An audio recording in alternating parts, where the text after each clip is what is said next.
चलिए हम लोग रिकैप में थे, करते हैं बात।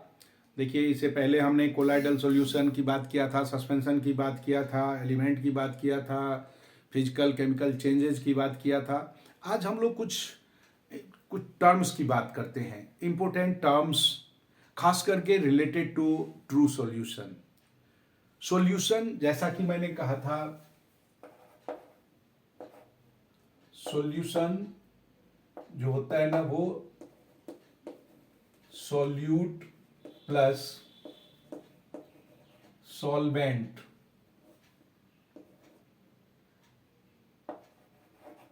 सॉल्यूट और सॉल्वेंट मिलकर सॉल्यूशन होता है। हम लोग ट्रू सॉल्यूशन की बात किया था। ट्रू सॉल्यूशन में क्या होगा? डाइल्यूट सॉल्यूशन होता है। ट्रू सॉल्यूशन यानी ऐसा सब्सटेंस जिसमें एलिमेंट्स जो है ना या कंपाउंड जो है वो फिक्स रेशियो में है। कंपाउंड है तो फिक्स रेशियो में, एलिमेंट है तो सेम टाइप का एटम से बना हुआ है। इसकी कुछ बात करें तो डाइल्यूट सॉल्यूशन, डाइल्यूट का मतलब क्या होता है कि उसमें वाटर की परसेंटेज ज्यादा हो और सॉल्यूट की परसेंटेज कम हो। Dilute, dilute solution that means amount of solute is little, amount जो है सोल्यूट का यानी जो मिक्सअप हुआ है वो कम है, सॉल्वेंट ज्यादा है। कंसंट्रेटेड में इसका उल्टा होता है, उसको कॉन्क बोलते हैं। Conc,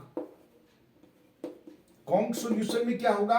amount of solute is more, ज्यादा है, तो ये कंसंट्रेटेड हो गया। सैचुरेटेड, दैट मीन्स ऐसा सैचुरेटेड,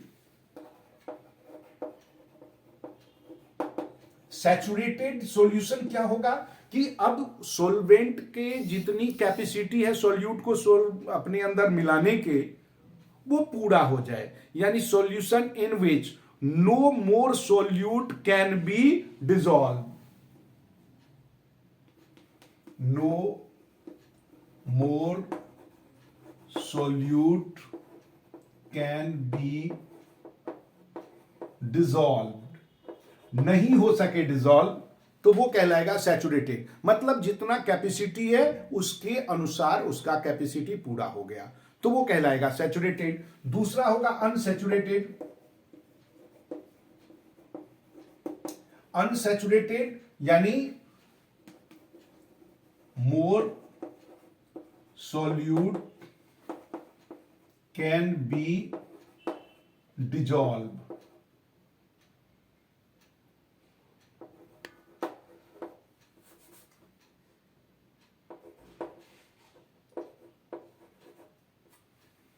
उसमें और घुल सकता है।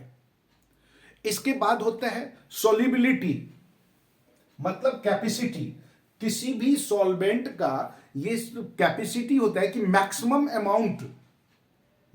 Amount of solute should be dissolve, उसमें कितना ज्यादा से ज्यादा सॉल्यूट आ सकता है उसको हम लोग कहते हैं सॉल्युबिलिटी।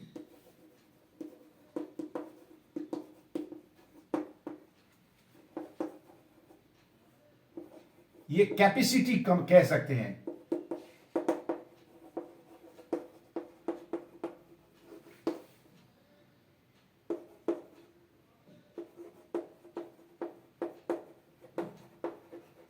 सॉल्यूट को डिसॉल्व करने की maximum capacity, dissolve capacity maximum लिख दीजिए आप,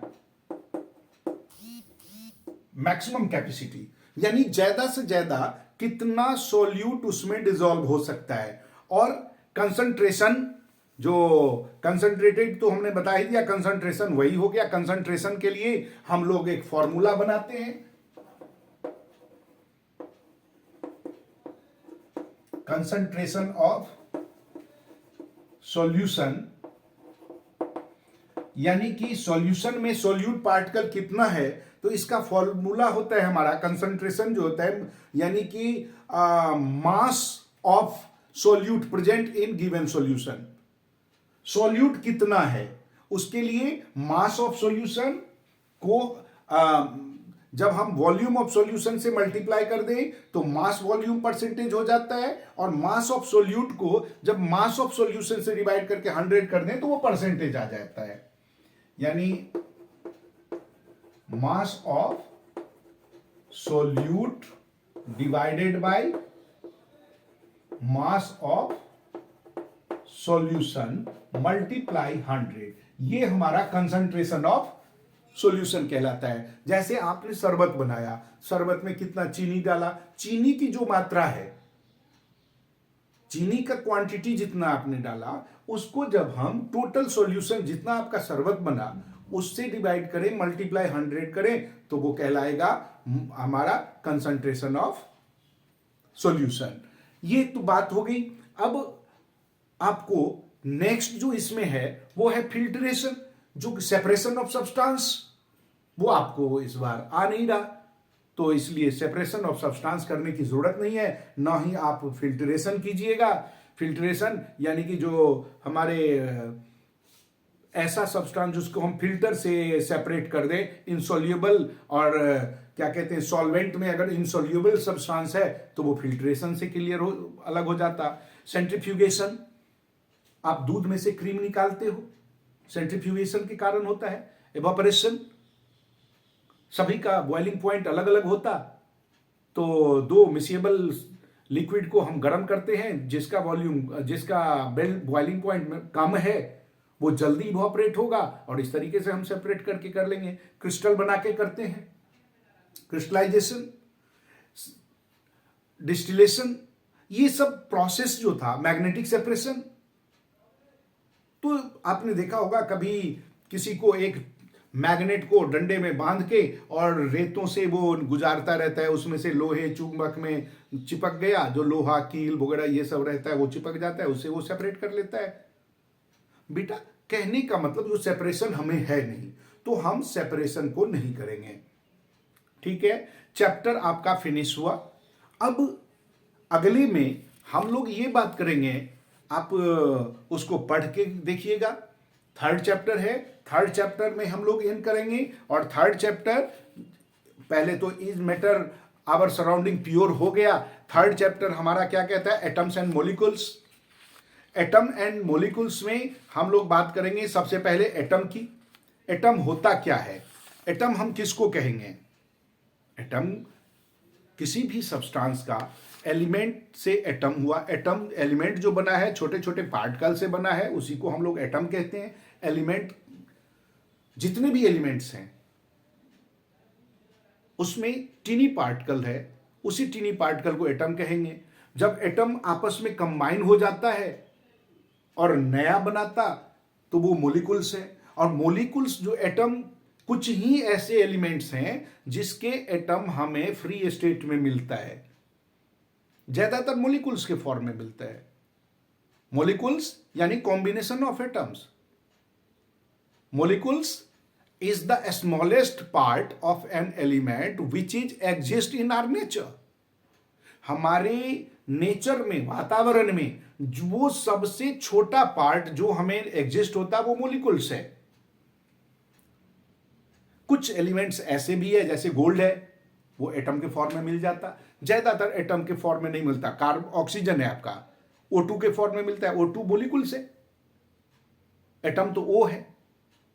अब 2 जो हुआ, O2 जब हमने लिखा तो ये 2 क्या हुआ, ये होगा एटॉमिसिटी।